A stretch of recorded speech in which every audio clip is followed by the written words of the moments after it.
kit. For colored gems, like rubies and sapphires, color zoning is another clue.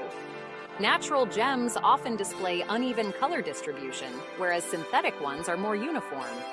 So if the color looks too perfect, it might be a fake.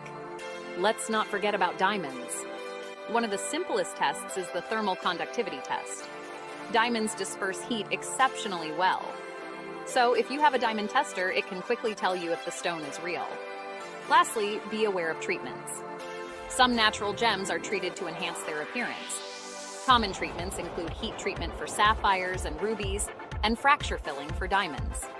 These treatments can sometimes be detected with a microscope, as they often leave telltale signs like tiny bubbles or a glassy appearance. So, there you have it. A quick yet comprehensive guide to distinguishing between real and fake gems. Keep these tips in mind the next time you're evaluating a gem, and you'll be well on your way to becoming a gemology pro.